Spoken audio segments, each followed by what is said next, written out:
Question number 2 पढ़ लिया था नहीं?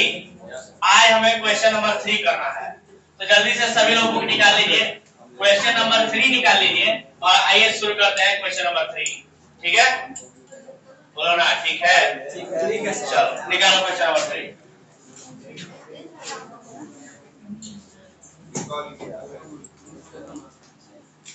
क्वेश्चन नंबर 3 जब आप निकालते हैं तो हेडिंग के रूप में लिखा है generalized the following transaction in the books of Himanshu, यानी दिए गए लेन देनों का लेखा करना है, जर्नल बनाना है, रोजनामचा बनाना है। किसके बुक में? हिमांशु के बुक में। तो देखो बिजनेसमैन का नाम बता दिया ना, तो हेडिंग में क्या लिखेंगे? इन the books of, in the books of. तो सबसे पहले हेडिंग लिख लिया जाए इन द बुक्स ऑफ हिमांशु, किसी को दिक्कत? और नीचे क्या लिखेंगे? बोलो, जर्नल एंट्री। फॉर्मेट खींच लोगे? अरे बोलो ना भाई, तो चलो फॉर्मेट बता दो, जल्दी से फॉर्मेट बता दो। सबसे पहले डेट, उसके बाद डेट के बाद हो जाएगा पार्टिकुलर, पार्टिकुलर के बाद LF, LF के बाद डेबिट अमाउंट और क्रेडिट अमाउंट। किसी को दिक्कत? चलो ध्यान दो, आप लोग स्केल से लाइन खींचिएगा, लाइन बिल्कुल भी सीधा सीधा होना चाहिए, ठीक है?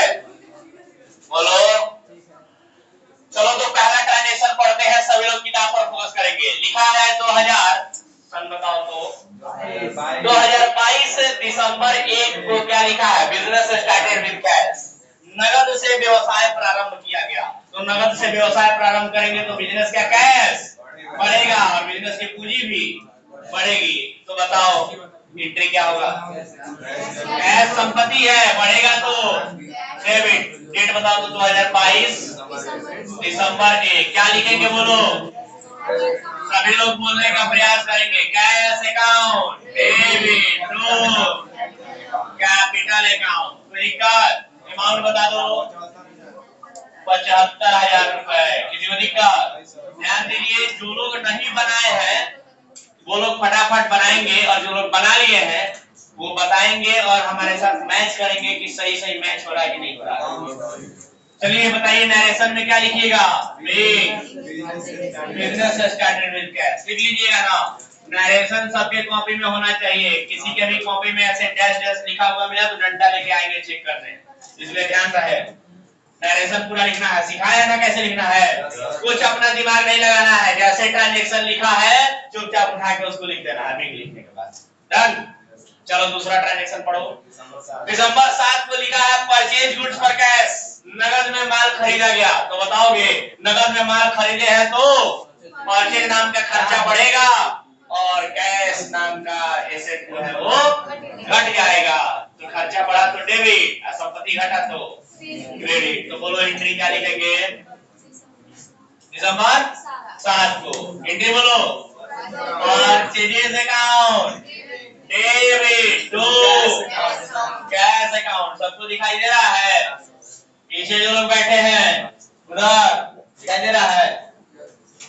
चलिए ध्यान दीजिए, नरेशन कैसे लिखना है? तो बिग लिखने के बाद क्वेश्चन में जो ट्रांजैक्शन लिख रहा है उसी ट्रांजैक्शन को उठा के लिख देना है। यहाँ पे दिमाग ज्यादा नहीं लगाना है, ठीक है? चलिए ऐसे ही बताइए, अमाउंट कितना था इसका? अमाउंट कितना था? 10,000 रुपए। किसी को डाउट? चलो 7 तारीख के बाद बताओ। 9 तारीख को क्या हुआ है? Sold goods to Swati. 9 तारीख को स्वाति को माल बेचा गया, कितने रुपए का? तो 9 तारीख को स्वाति को माल बेचे हैं तो नगद में बेचे हैं कि उधार में? उधार में। कैसे पता उधार में? क्योंकि किसी का नाम लिखा है और नाम के बाद और कैश नहीं लिखा है, और यही बताता है कि ट्रांजैक्शन जो है वो उधार में है। और जब कोई ट्रांजैक्शन उधार में होता है तो सामने वाले का नाम लिखते हैं। तो स्वाति को उधार में बेचा गया है तो स्वाति अकाउंट, और माल बेचे है ना, तो माल बेचे है तो टू। अरे अरे क्योंकि सेल्स नाम का इनकम बढ़ा ना, और इनकम बढ़ता है तो मोडर्न अप्रोच कहता है इनकम बढ़ेगा तो क्रेडिट। तो देखो इनकम को क्रेडिट कर दिया। ऐसा निकलोगे क्या? Paying goods sold to Swati, बोलो कितना रुपया? हाँ 5,000 रुपया का स्वाति को माल बेचा गया है। चलो 9 तारीख के बाद बताओ। 9 तारीख के बाद 12 तारीख को क्या हुआ है? परचेज फर्नीचर, फर्नीचर खरीदा गया। तो बताओ फर्नीचर खरीदा गया तो फर्नीचर नाम का एसेट बढ़ा, एसेट बढ़ा तो डेबिट। और नगद में खरीदा गया है फर्नीचर के उधार में, कैसे बना नगद में? क्योंकि किसी का नाम नहीं लिखा है, और नाम नहीं लिखा है का मतलब नगद में है, और नगद में खरीदने का मतलब कि हमारे पास से कैश गया, और कैश संपत्ति है, संपत्ति घटा तो क्रेडिट। तो बोलो एक संपत्ति बढ़ा किस नाम का? फर्नीचर। तो फर्नीचर नाम का संपत्ति बढ़ा तो डेबिट, और कैश नाम का संपत्ति घटा तो क्रेडिट। किसी को दिक्कत? देखो मॉडर्न अप्रोच 2 लाइन का था, और 2 लाइन पे अगर कमांड है तो कोई भी क्वेश्चन बनाना बहुत आसान है। Done sir? तो लिखोगे बिग फर्नीचर परचेज। चलो बताओ कितना रुपया? 3,000 का फर्नीचर खरीदे। क्या खरीदे होंगे जी 3,000 का फर्नीचर? कुर्सी 3,000 का। चलो ध्यान दो। अगला ट्रांजैक्शन बताओ। दिसंबर 18 को क्या हुआ है? दिसंबर 18 को बताओगे? Cash receive from Swati in full settlement rupees 4,000। यही है ना? यानी कि देखो कहता है कि स्वाति से 4,000 रुपया में फुल सेटलमेंट कर लिया। अरे बड़े की बात सुनो, स्वाति को बेचे कितना में से? 5,000 का माल बेचे थे, अब फुल सेटलमेंट कितना में कर लिए? 4,000 का कर लिया, मतलब 1,000 डिस्काउंट दिए है उसको। हमको थोड़ी फायदा मिला है, हमने स्वाति को माल बेचा था तो पैसा हमें लेना था। हमने बेचा था ना स्वाति को, तो हमने बेचा था स्वाति को तो पैसा हमें मिलना था ना, 5,000 रुपया मिलना था। लेकिन 18 तारीख को स्वाति कितना रुपया दे रही है? 4,000। तो 1,000 रुपया डिस्काउंट हमने उसको डिस्काउंट दे दिया। डिस्काउंट देना बनता है, स्वाति है ना। 18 तारीख को पैसा मिला, तो पैसा मिला तो कैश नाम का संपत्ति बढ़ा, बोलो ना, और कैश नाम का संपत्ति बढ़ा तो डेबिट। हमने उसको डिस्काउंट दिया, तो डिस्काउंट देना हमारे लिए एक्सपेंस या लॉस है ना, तो हमारे लिए खर्चा या नुकसान बढ़ा कि नहीं बढ़ा? और मॉडर्न अप्रोच कहता है एक्सपेंस या लॉस बढ़ता है तो डेबिट। और स्वाति ने पैसा दिया है ना, तो जब हम स्वाति को माल बेचे थे 9 तारीख को, तो स्वाति नाम का डेटर हमारे लिए बढ़ा था तो डेबिट किए थे। लेकिन अभी वही डेटर ने पैसा दे दिया तो डेटर नाम का संपत्ति खत्म, पैसा नाम का संपत्ति आ गया। तो डेटर नाम का संपत्ति खत्म हो गया, मतलब घट गया, और संपत्ति घटता है तो क्रेडिट। तो इसलिए यहाँ पर लिखेंगे टू स्वाति अकाउंट। बोलो कोई दिक्कत? कितना रुपया मिला है? 4,000। डिस्काउंट कितना दिए हैं? 1,000। टोटल मिला के हिसाब कितने का था? 5,000 का। समझ गए बात? कोई दिक्कत? चलो नरेशन लिखोगे, बोलो ना। Big cash receive from Swati full settlement. Done? अगला ट्रांजैक्शन बताओ। 18 तारीख के बाद 18 के बाद 25 पेड रेंट, किराया दिए हैं। हाँ जी, क्योंकि मेरे पास जगह एक ही लिखने का बचा है, तो मुझे पेज पलटने की आवश्यकता पड़ेगी, है कि नहीं? तो हम पेज पलटे। एक ट्रांजैक्शन तो हम यहाँ पर लिख सकते हैं, बट सोच रहे हैं कि एक ट्रांजैक्शन पहले ही पेज पलटते हैं। तो पेज पलटेंगे तो कैसे लिखेंगे? आप लोगों को सिखाया था पिछले क्लास में। चलिए बताइए, मान लीजिए हमें यही पेज पलटना है तो क्या लिखेंगे? बैलेंस C/F का मतलब बोलो ना, कैरीड फॉरवर्ड। और क्या करते हैं सर? डेबिट साइड का टोटल अमाउंट जोड़ के यहाँ लिख देंगे, और क्रेडिट साइड का टोटल अमाउंट जोड़ के यहाँ लिख देंगे। और इसी कैरी फॉरवर्ड को अगले पेज में जाके क्या लिखेंगे? Brought forward B/F। बोलो ना। हाँ, ये वो वाला BF नहीं है जो तुम समझ रहे हो, ब्रॉड फॉरवर्ड वाला BF होगा। ठीक है, चलो लिखो। कितना रुपया आएगा बताओगे? बोलेगा ही नहीं सर। अरे बोलो ना भाई। 75 10 85 और 5 90 और 3 93 और 4 97 और 1 98,000। बोलो ना। तो इसी कैरी फॉरवर्ड को ब्रॉड फॉरवर्ड किया जाएगा पेज में। क्या हम उम्मीद करें कि आप लोग लिख लिए हैं? क्या ऊपर का मिटा के हम ब्रॉड फॉरवर्ड लिख सकते हैं? क्योंकि बगल में हमारे पास उतना जगह नहीं है कि हम इधर आके लिखें।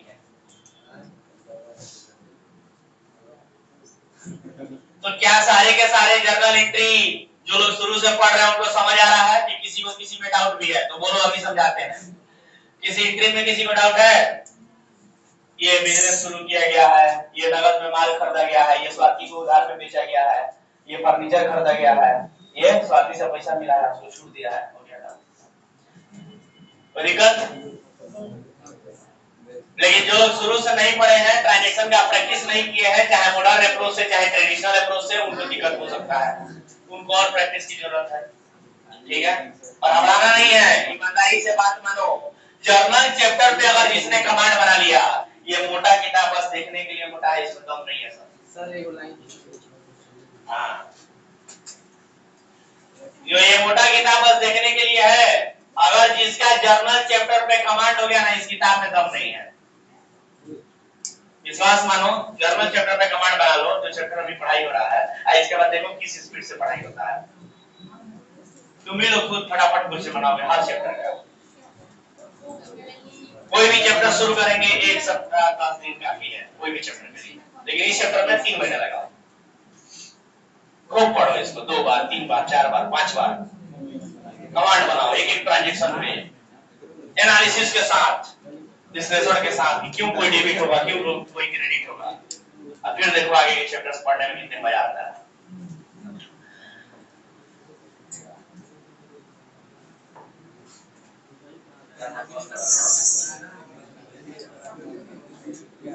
तो अभी तक हम उम्मीद करते हैं कि आप सभी ने लिख लिया होगा। तो हम पेज पलटते हैं, पलटे पेज। चलो, तो पेज पलटेंगे तो ऊपर मिटा रहे हैं, और बैलेंस कैरी फॉरवर्ड को क्या करेंगे? बोलो ना। बैलेंस कैरी फॉरवर्ड को बैलेंस ब्रॉड फॉरवर्ड करेंगे। चलिए आ जाइए, बैलेंस ब्रॉड फॉरवर्ड लिखते हैं।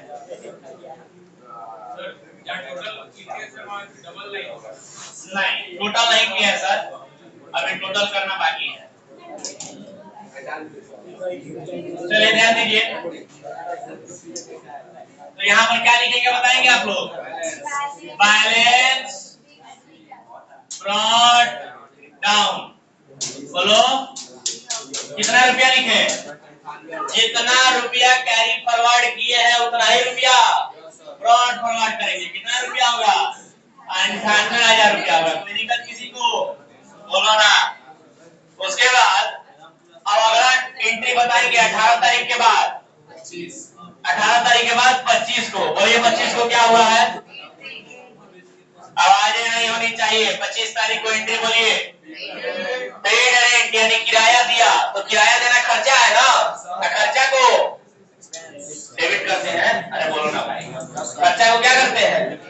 नहीं जानते हो मॉडर्न अप्रोच या ट्रेडिशनल अप्रोच भी खर्चा को डेबिट करते हैं। तो बोलो रेंट दिए है तो रेंट का डेबिट, रेंट में क्या दिए हैं? रेंट में क्या दिए हैं? पैसा, तो पैसा गया क्रेडिट कार्ड। रोज आउट कैसे काम? कोई दिक्कत किसी को? बोलो ना। ऐसा लिखोगे कितना रुपया दिया है बताओ तो? 1,000। इतना सस्ता है। चलो बोलो 25 तारीख के बाद 30 तारीख को क्या बोला है?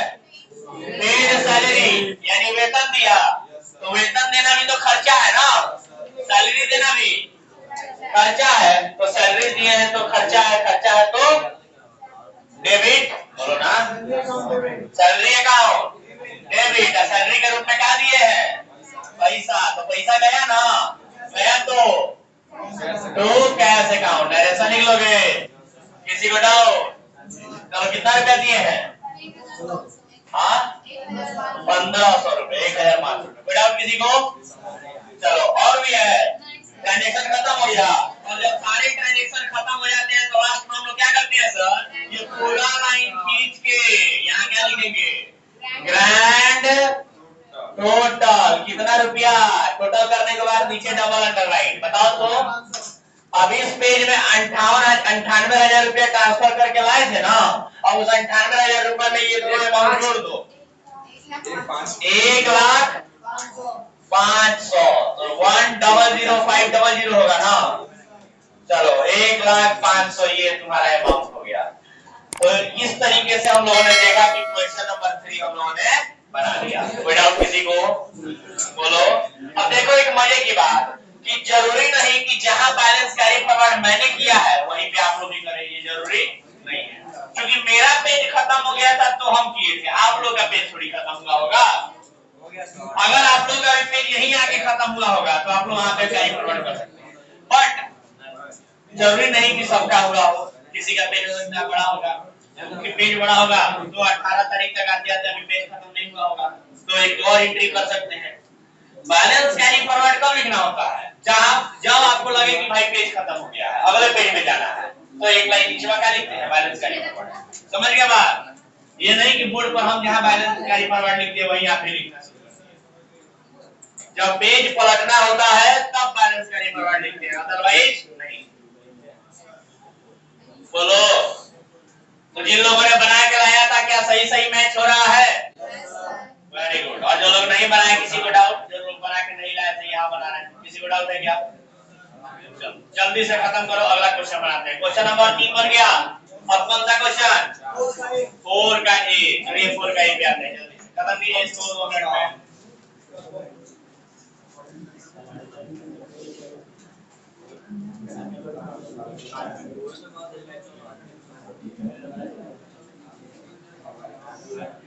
जल्दी करो, समय कम है, पढ़ा जाता है।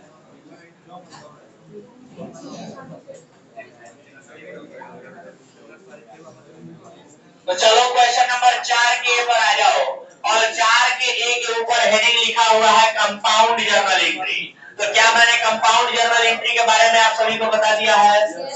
क्या आप बता सकते हैं कि कंपाउंड जर्नल एंट्री होता क्या है? बोलो, ढंग से बोलो तो क्या होता है कंपाउंड जर्नल एंट्री? कोई बताएगा अच्छे से? चलो बोलो, बैठ जाओ, तुम बोलोगे हमको आता है।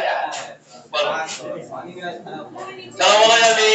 कंपाउंड जर्नल एंट्री क्या होता है? बोलो, बैठ जाओ, बोलो। सेम डेट में सेम नेचर का ट्रांजैक्शन होता है तो उसे अलग अलग लिखने के बजाय एक में ही लिख लिया जाता है और उसी को कंपाउंड जर्नल एंट्री कहते हैं। बताओ किसी को? जब सेम नेचर का ट्रांजैक्शन सेम डेट में होता है तो उसे अलग अलग लिखने के बजाय एक साथ लिख लिया जाता है और उसी को कंपाउंड जर्नल एंट्री कहते हैं। तो कंसेप्ट क्लैरिटी तो है ही सर। आइए हम लोग क्वेश्चन को बनाते हैं, और ये क्वेश्चन हम ऑलरेडी 2 बार बना चुके हैं, एक ट्रेडिशनल मेथड से विदाउट फॉर्मेट में और एक मॉडर्न अप्रोच से विदाउट फॉर्मेट में, और तीसरी बार हम बनाने जा रहे हैं फॉर्मेट में। तो मुझे नहीं लगता कि आप लोग अभी तक सीखे नहीं होंगे। आइए बस फॉर्मेट में लिख लेना है। तो मैं मिटाने जा रहा हूँ, क्वेश्चन नंबर 4 का फॉर्मेट बनाते हैं। देखिए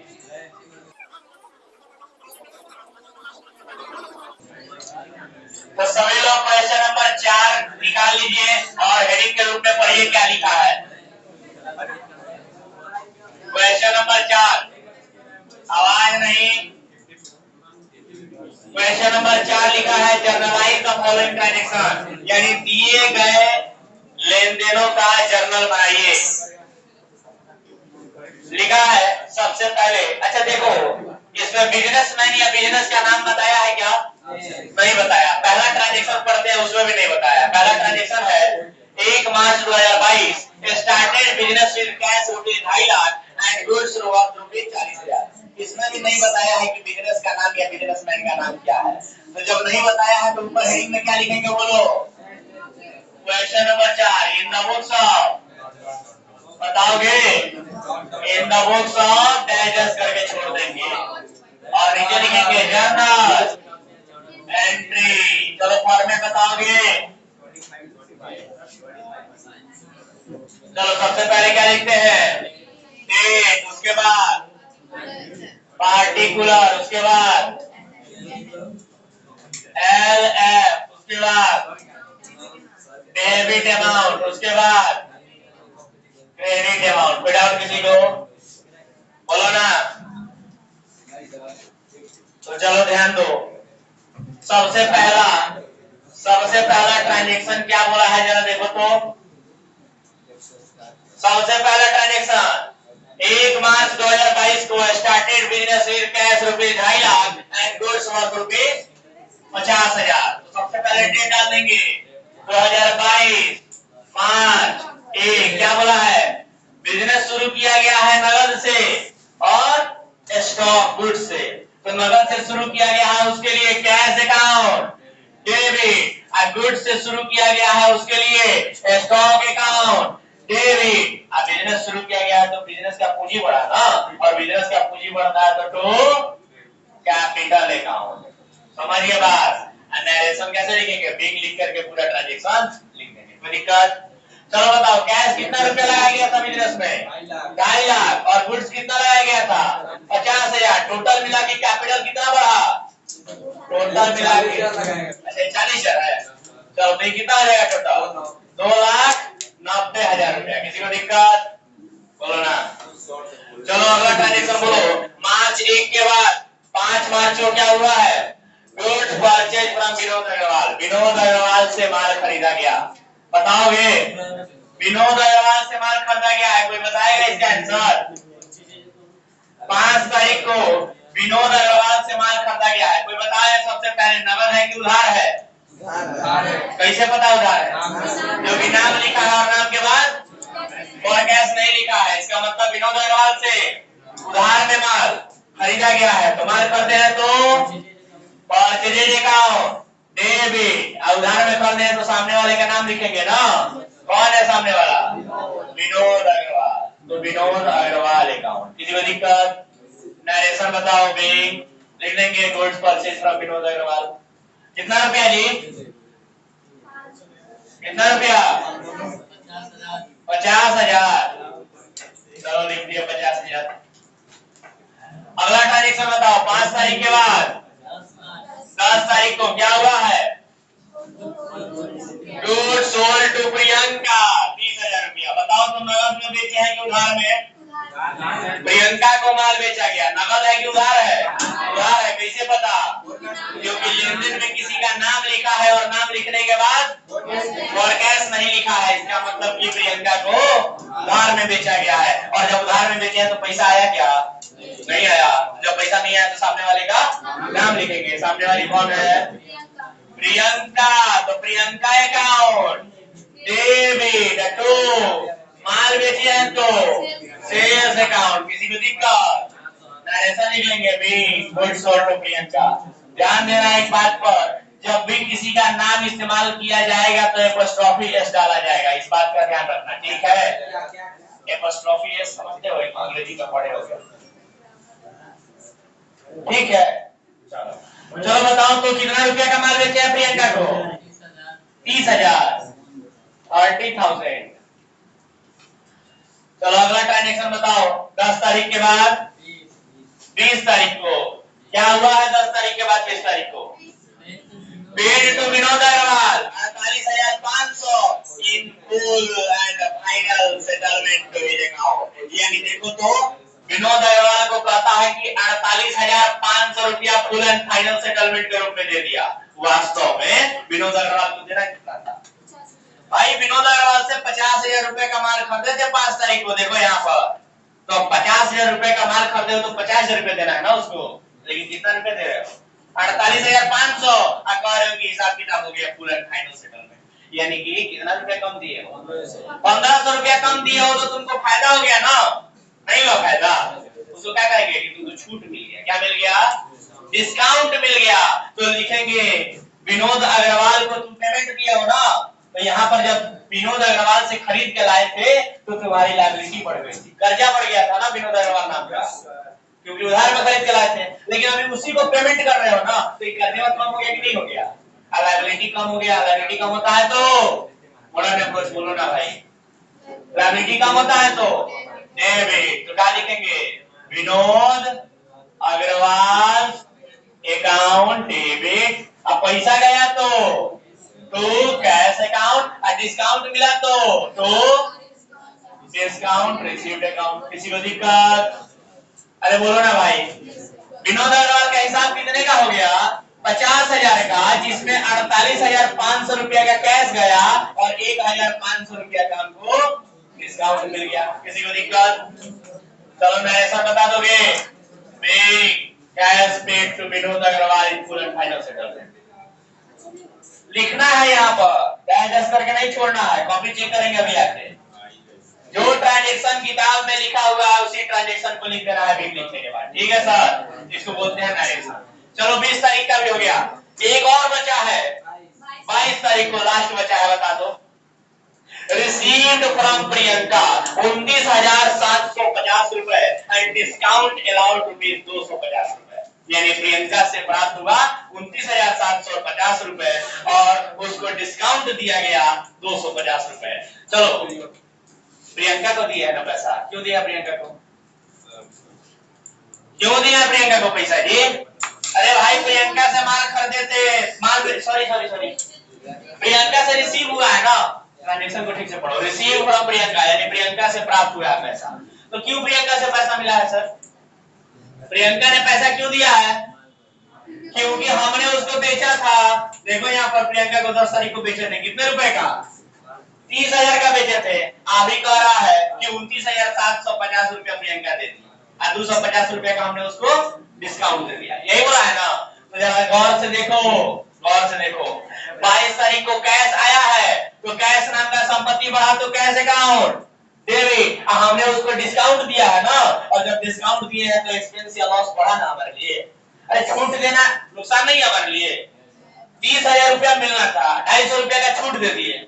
प्रियंका है ना, देना पड़ेगा। डिस्काउंट बोलो ना जी, डिस्काउंट देना यहाँ पर क्या है हमारे लिए? एक्सपेंस या लॉस है। एक्सपेंस या लॉस होता है तो डेबिट। तो किसने पैसा दिया है?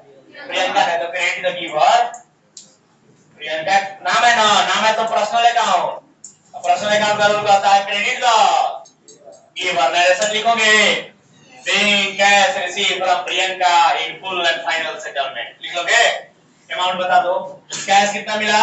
29,750 रुपए। डिस्काउंट कितना दिए? 250 रुपए। टोटल हिसाब किताब कितना हो गया प्रियंका का? 30,000 रुपए का। खत्म, ट्रांजैक्शन भी खत्म। बोलो ना। तो जब सारे ट्रांजैक्शन खत्म हो जाते हैं तो हम लोग क्या लिखते हैं सर लास्ट में? लास्ट में क्या लिखते हैं? लास्ट में लिखते हैं हम लोग टोटल, और सारा अमाउंट को जोड़ के यहाँ पर नीचे डबल अंडरलाइन कर दिया जाता है। तो बताओगे, टोटल जोड़ के बताओगे ऊपर से नीचे तक कितना होगा? चलो बताओ तो। 2,50,000, 40, 2,90,000 और 50,000, 3,40,000 और 30,000, 3,70,000 और 50,000, 4,20,000 और 30,000, 4,50,000 आया है क्या? 4,50,000 आया है क्या सबका? बोलो ना। सब लोग जोड़ लेना। आंसर तो वैसे बुक में नहीं दिया है, आप लोग जोड़ लेना। आप लोग का भी इतना आ रहा है, नहीं आ रहा है, ठीक है? तो इस प्रकार से आप देख सकते हैं क्वेश्चन नंबर 4 का ए था ना जी, ये क्वेश्चन नंबर 4 का ए था। अभी क्वेश्चन नंबर 4 का बी बाकी है। तो चूंकि समय की कमी है, 4 का ए हम लोग कंप्लीट कर लिए, लेकिन 4 का बी हम लोग अगले क्लास में लिखेंगे। अगर कोई बना के ला सकते हैं तो घर से बना के जरूर लाइएगा, फिर हम लोग यहाँ मिलाएंगे। अगर नहीं बना के लाइएगा तो कोई बात नहीं, हम यहाँ बनाएंगे। लेकिन प्रयास करना है सबको घर से बना के लाए और यहाँ आके मिलाएं। उससे क्या होगा कि आपको खुद क्वेश्चन बनाने का आदत रहेगा, आपका दिमाग बढ़ेगा। यहाँ पर क्या होगा, हम बता दिया, कॉपी में छाप दिए, उससे दिमाग नहीं बढ़ेगा। अभी सर सीखने का उम्र है, दिमाग बढ़ाने का उम्र है, क्लास है 11। तो आप लोगों को ध्यान देना है चीजों को सीखने पर, ठीक है? और वो जब खुद से प्रयास कीजिएगा क्वेश्चन तभी सीखिएगा। तो जो लोग बना के लाए थे बहुत अच्छी बात है, जो लोग नहीं बना के लाए थे मिला लीजिए सब कुछ। और हाँ, जो लोग बना के लाए थे मिलाइए तो सब सही है, कोई दिक्कत किसी को? बहुत बढ़िया। चलिए तो आज के लिए मेरे तरफ से इतना ही, मिलते हैं अगले क्लास में, तब तक के लिए टाटा बाय बाय।